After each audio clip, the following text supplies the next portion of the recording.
framework within which we can be answerable for doing certain things, but it should not be the only check on the consciences of leaders, on the actions of leaders and inactions. Yeah, that's the brief background that I would give to the importance of integrity and ethics in this matter, in leadership generally. Maybe just one last thing I would add.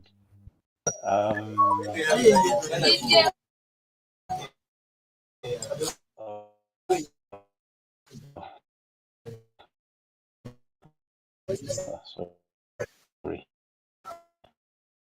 I hope I'm not forgetting it. It's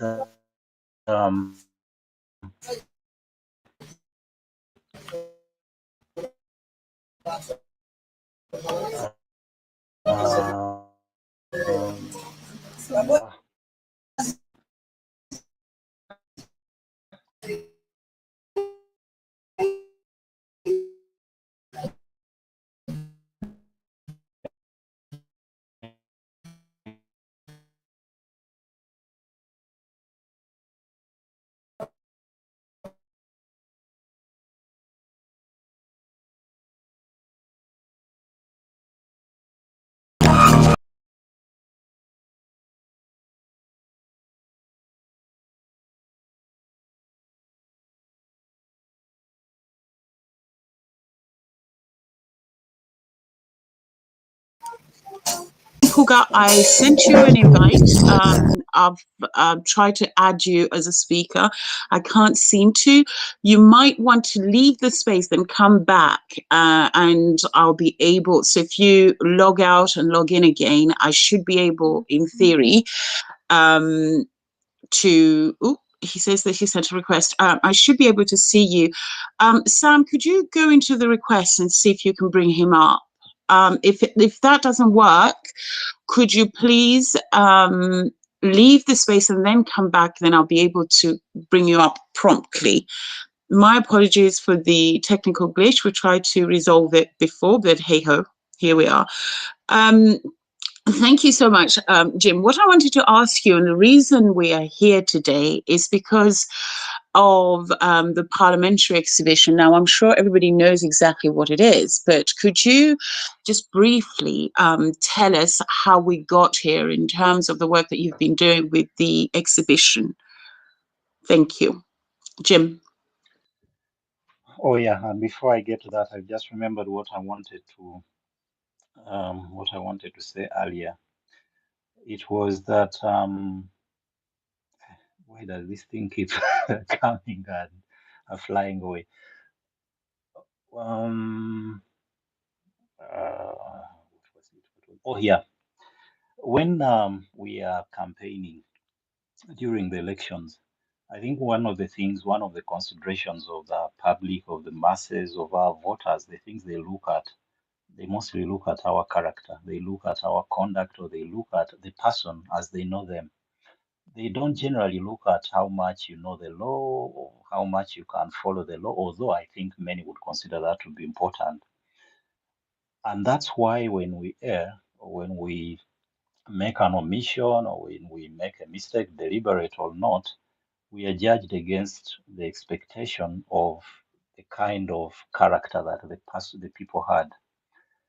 So I don't think that at that point, when people are calling out, then we should be now pointing them to the legality of what we have done exclusively, without, for instance, in the context of Uganda, where much of ethics, morality rotates around Obuntubulamu, whether what you did was something that Obuntubulamu would do, what you did was something that around Obuntubulamu, the central element or the most important value is that of having a sense of shame.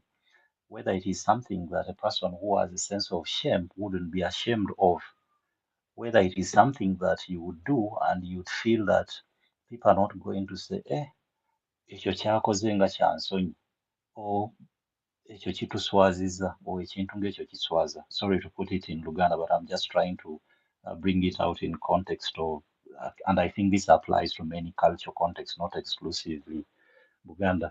But that's the parliamentary exhibition, which we conducted, spearheaded by Agora and specifically by Agatha, a few months ago. It was mainly meant to highlight what goes on in Parliament. And I think it's been one of the most important exhibitions ever since we started with the potholes.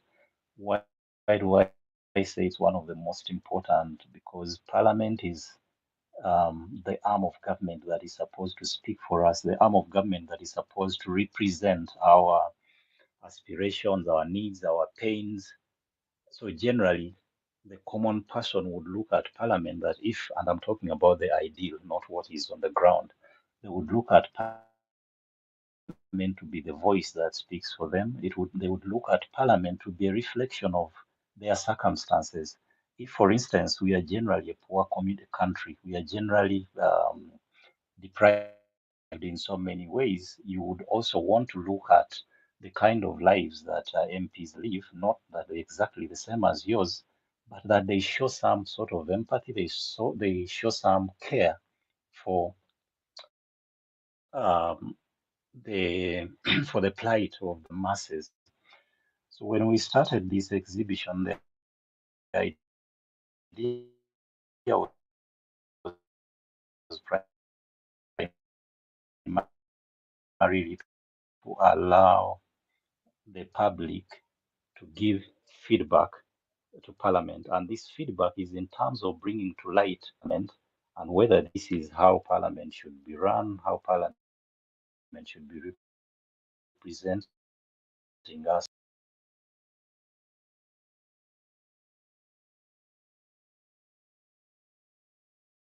that prompted this. Some concerns over time, concerns about accountability, concerns about emoluments of MPs, per diems, and all these things. And in that particular context, the concern had been about per diems. It started with the per diems of it with evidence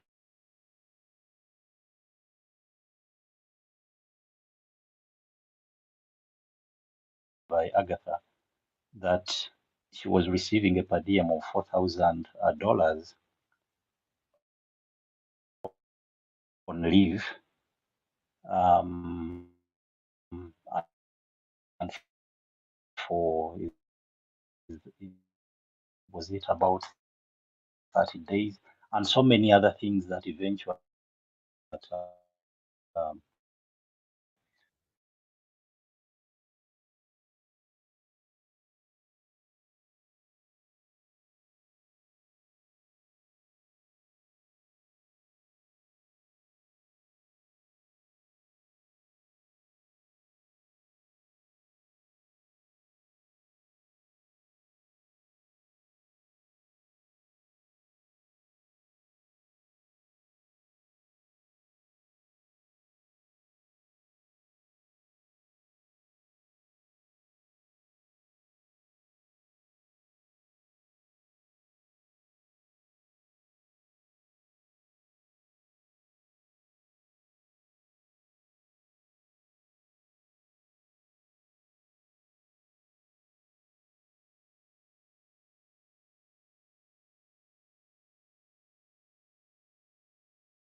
Oh, I've lost you.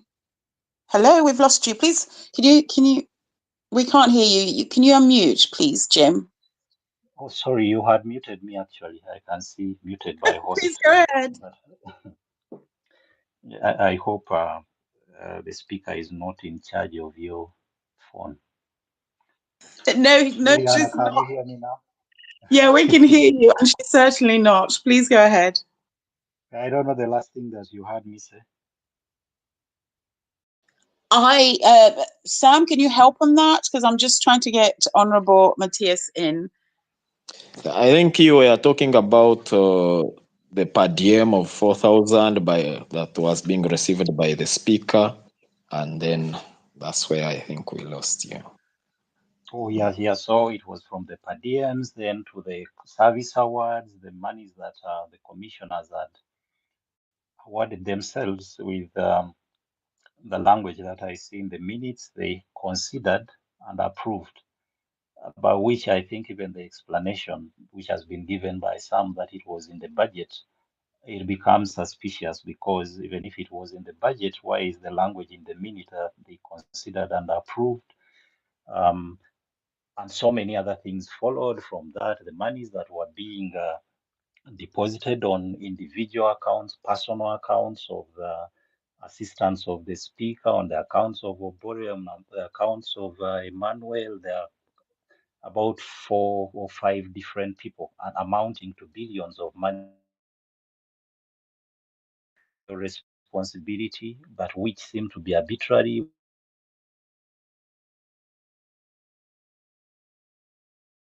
has to judge whom they give, whom they don't give, and there were questions whether this should be the role of Parliament engaging in corporate social responsibility, but more so corporate social responsibility that is arbitrary. But on top of that, the speaker also has another budget for donations. Um, so there was so much money moving about that was quite fishy, that was quite questionable. Some people, which I think was somehow meant to be a distraction, because amongst the things that I exhibited, I wasn't really so much privy to information from Parliament because I don't have many sources there. Much of the information was through Agatha. But what I received specifically about the Deputy Speaker, there was his role in the ROCO contract and how he conducted that particular sitting in Parliament on the issue and claims that he had also been bribed. There were issues about his giving tenancy to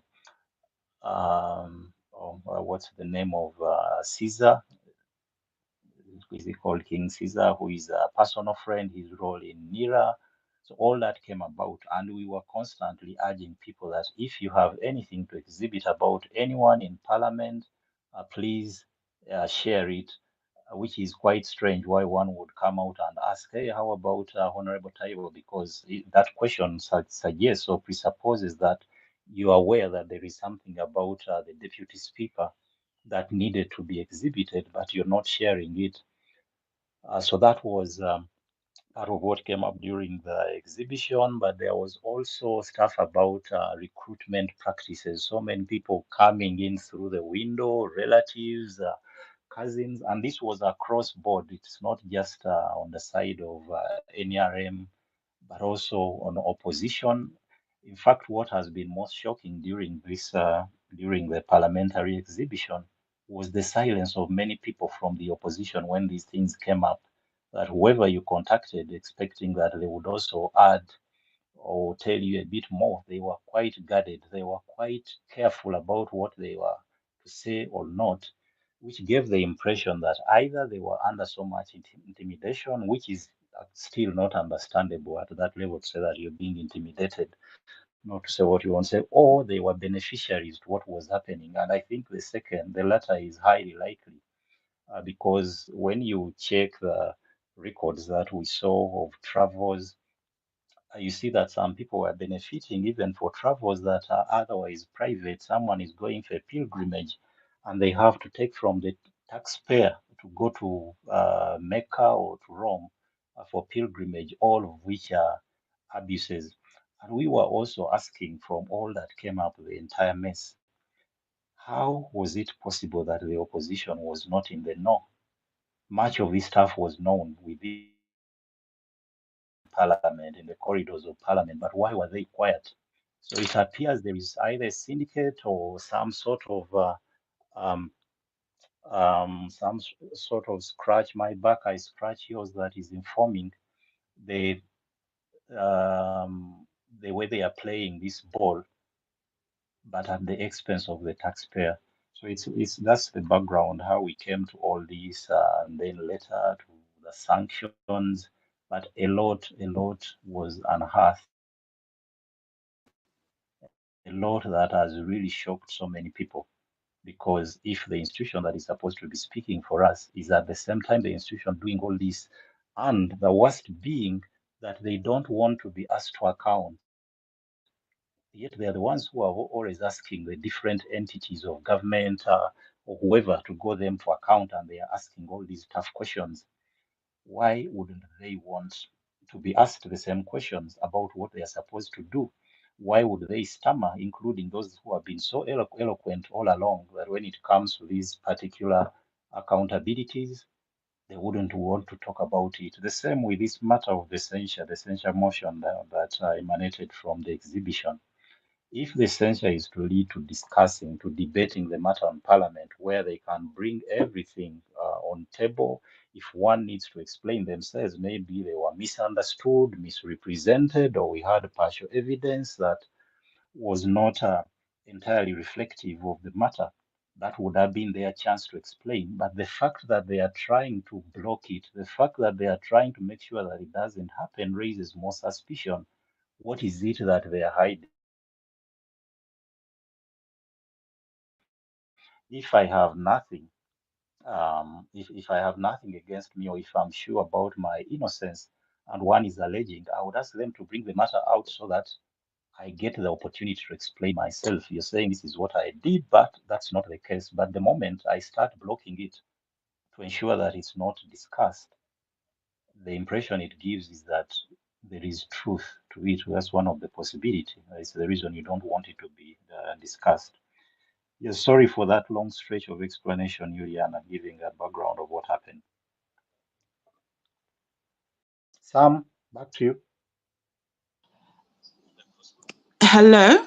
Hi. Thank you so much, Jim. Hi, welcome, Dr. Eve. If you can see Mpuuga, you can bring him up. Otherwise, Sam, I'm going to have to bring him in via my space, and we will he can talk via this phone or my space. Dr. Eve, can you see at all? Can you see in the requests Honorable Mpuuga's request? No, I don't see Mr. Mpuuga as Okay. one of the people that have requested for the mic. He's not one of them. Okay, not a problem. What I'm going to do is I'm going to bring him in via my phone. I think that's probably the best way to do it. If you just bear with me a second. Thank you.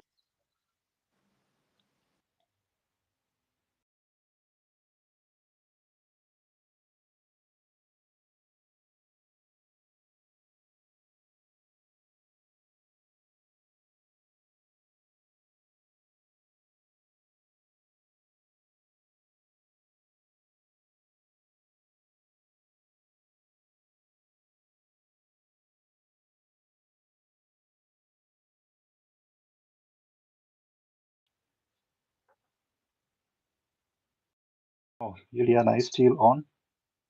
Yes, hi, I'm back. What we're going to do, thank you, Jim. Thank you for that explanation. I'm going to bring Honorable Mpuuga in now via my space, and he can speak to us that way. Hello, Honorable Mpuuga. Yes, hi. The floor is yours. What we're going to do, thank you.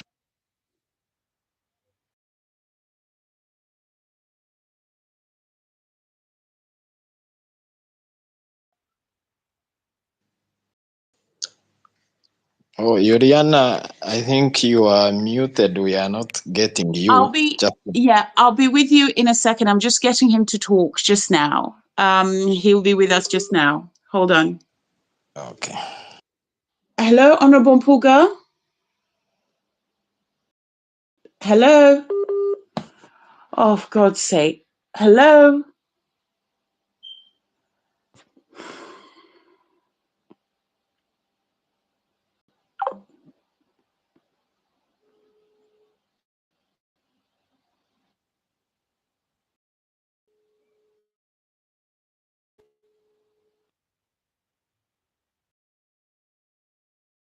Okay, we're having a huge technical glitch, and he can't seem to get onto the space, or he can't. What we will do is, Sam, would you like to start with your opening remarks, and then I will try to get him back again because he seems to be having connecting issues again. Thanks. Oh yes, I'll gladly take on the job. And I would like to say that my submission will really not be very different from what the professor has said. There are a number. I've been following the whole saga, and a lot of it, of course, not just limited to the parliament thing, but like Prof said, leadership is not just about legality. There is so much to leadership than the legal questions. And I think that what we need to appreciate is that when one is trusted with a position of leadership, especially for the opposition, people are desperate. People are faced with this cabal of, looters, and they look up to opposition leaders to be their voice, to be their vanguards, to spearhead their struggle for a better, life. Now, when they see our people join hands with their exploiters, then they really get disappointed, and actually they will come down more harshly on these opposition voices than those in government, because in any case we don't expect much from them. Sam? But, Yeah, Sam, so yes, sorry to catch you. I have got Honourable Mpuuga on the line now, so he can perhaps start his submission, Yeah, and he then you can can come carry in on. after him before we lose connection again. Hello, Honourable Mpuuga, can you hear me? Yeah, I can hear you loud and clear. Very well. So thank you so much for finally getting here. Just to verify that, Sam, can you hear Honourable Mpuuga? Yes, loud and clear. Wonderful. Okay. So I suppose what we're going to do is we're going to start, what I will start by asking you, Honourable Mpuuga, is perhaps you can tell us briefly your journey into leadership, because as you know, today we're talking about leadership, ethics, accountability, and the conflict of interest in regards to leadership in general, and not necessarily specifically to any one group or party. So if you can perhaps give us your journey into leadership, because I know Limuna would do. So please come in. Please go ahead. Well, first of all, I'd like to offer my apologies to people in the space. I encountered a technical glitch. I thought I was tech savvy, that I'll easily get into the space, but then somehow I could not hear you and they could not get to me. So I have lost the last 32 minutes without the sharing. But I've been listening into the submissions made by the Prof, somebody I immensely respect, and my old comrade Sam. So I'm glad to be on this space to share with the people in there my views and whatever that they probably love to hear from me. Respond to your first question about my journey in leadership.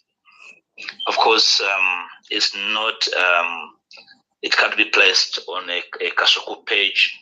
It's quite a long journey, a journey of personal sacrifice and a lot of input. But suffice to say that I started leadership at an early stage, and probably my capabilities came to bear more when I joined university, because that's where I met peers with whom we shared close values, coming from a background of a DP family, very conservative and Catholic. Naturally, when I joined university, I joined up with colleagues that had a year before me founded the UID, and I joined the UID. That's where I initially wielded my trade. In there, we see a lot of orientation to leadership and, of course, politics. Because the two are distinct, leadership and politics, probably many a time play in the same space. But at some stage, you need more of the other to be able to circumvent the kind of situations we encounter. So to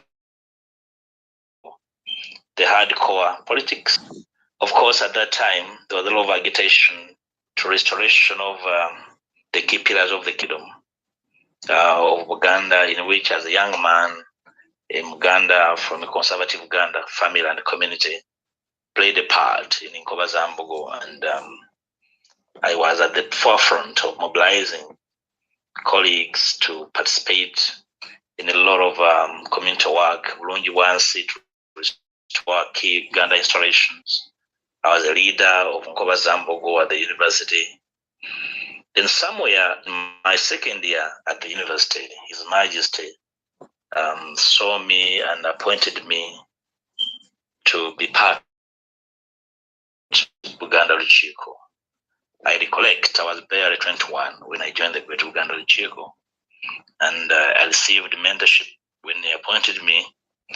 He particularly handed me over to the then Minister for Youth, Chief Charles Peter Maiga, and the then Katikiro Joseph Mlwanyamulise Mogere for close mentorship, and I was able to balance the two, the DP politics and then the Uganda Kingdom politics.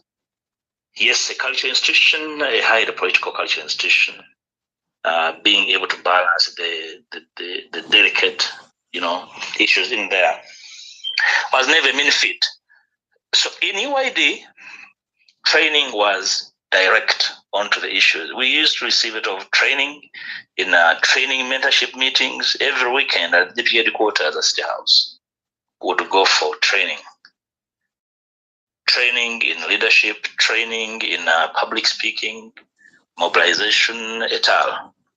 The late Dr. Paul Samogerere ably handed us over to the late Sequoyama Anthony, the Honorable Sequoyama Wagaba, and Honorable Sowanyana Henry Bazira, still alive, Honorable Damiano Lubega, and the rest.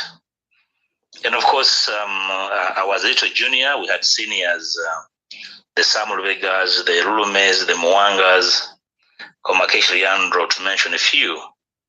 So, but I was in their wings, learning and wielding my trade. Then sometime after the 2021 election, I kind of retreated. I wanted to go back to my postgraduate in School of Economics. Then, but I remained doing Kawaka's work. I was also doing a lot of personal work, running my schools and college.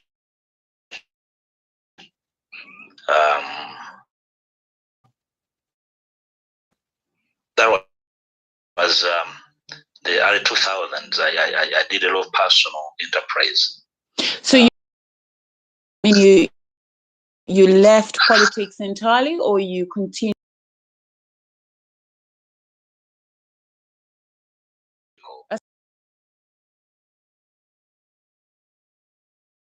Try and develop myself, my personal capabilities. Went back to school, then tried to develop my personal enterprises. In that period, I was able to put up 2 schools, a college and a secondary school, in which I really also use that to mentor so many young people in there, give them opportunity to education, to employment, et al. In later on, I think after the 2006 election, I rethought, I recalled my political, DNA then started being active among the young Democrats. But also then, and in 2008, again, something else happened, because then His Majesty appointed me the Minister for Youth in the kingdom. That meant that I had to leave the partisan space and serve His Majesty. I used that period to mentor hundreds, if not thousands, of young people into service, people service, community service. And I brought so many to public space through mentorship across the country. And probably you could say between 2008 and 2011, there probably could not be a person with a personal touch of young people like I did that time. The youth that were coming through colleges and universities, whom I mentored, I can find any place on the globe, wherever I travel. Without boundaries. I find several of them, and they can attest to my sacrifice, my input. Remember, at the service of His Majesty, then you use your personal capabilities, your personal resources to move, to do what, to travel, to train, to hold meetings, workshops. If you can't, then you are ineffectual. But so I thank God I was able to effectively mobilize, mentor, and where possible and feasible deploy several young people. I'm very sure Sammy is alive to some of that work. And he did mention he did mention that, Sam, can you hear? Did you hear that? Yes, I can testify to that. As a matter of fact, I think when I was charged with treason in 2011, Mpuuga was my surety, and I was a happy soldier behind him. Yeah. Right. Okay. So, there you go. Please continue, Mpuuga. Just to be as brief as possible, of course, that had ups and downs. That deployment by His Majesty had lots of ups and downs. Probably the top of that was that the 2009 Uganda riots. As the Minister for Youth, it was upon me to either. In what way? Could you kindly elaborate on that? When you say make or break the kingdom, can you just elaborate? Because at the center of the agitation in the kingdom and the country generally, were young people. Mm-hmm. There were young people that were demanding for justice for not just the king, but the kingdom. And my voice galvanized their desire, and the state and the state machinery targeted the young people. I recollect that on the actual day of the riots, because I had so many young people that I had sent to Kayunga to prepare for the king is coming, with the locals, and the state descended on them, arrested several, and I had to mount a rescue plan for those who survived. Several were killed, and in that period, I had to really take care of the injured,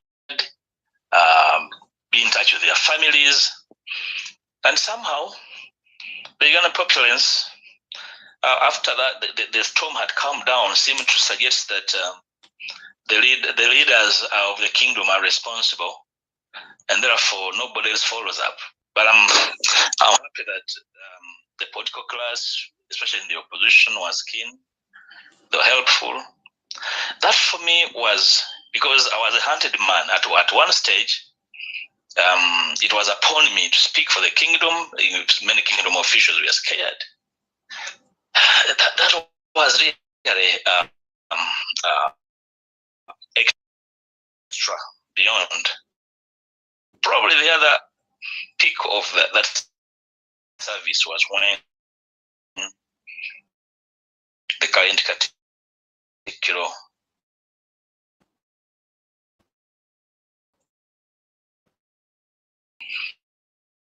Oekitiibwa Mayiga, then Oekitiibwa Sseggona, and Honorable Namboza were arrested. For more than a week, I spoke for the kingdom.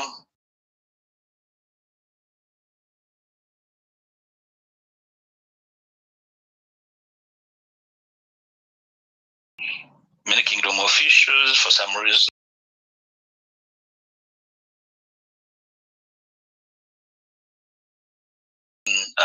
took leave. As personal safety, few officials like Oekitiibwa Mpanga were available, and that was really tense to be able to speak for and to the people of Uganda to really line behind the throne and demand for the release of our people, our leaders. So you can say I was in the thick of the storm. Well, fast forward, in 2010, myself and my brother, the Honorable Sseggona, made a request to His Majesty to come into elective politics. It was a hard decision. We made a plea to him. Of course, he was hard pressed because here he was with his young generals asking to take leave of his service to go into partisan politics. He reluctantly allowed us to go. And thankfully, we did not shame him. We went, we won. That was 2011 in a very traumatized election. May I ask, sorry to interject, may I ask, what was your motivation or what prompted you? Because from what you've just told us, you're clearly very loyal to the kingdom, and you were groomed by the kingdom or by members. So you've got the pedigree in terms of your background to remain in politics within the kingdom. What then makes you shift away from the nation's politics, meaning the nation of Uganda, into national politics, which is a whole different kettle of fish? What was your motivation from shifting away from Uganda into Ugandan politics? Well, Juliana, and the people, the request was never an act of disloyalty or disengagement. It was our conviction, as my brother and other people were consulting with, that we needed to up the stake of the kingdom and the people of Uganda in national politics. It was a time when probably political actors, I could say without being arrogant, that serious political actors within the region had really phased out.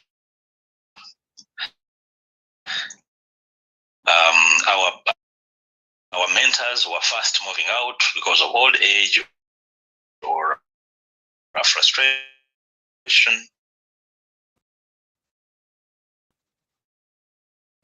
You know, the 19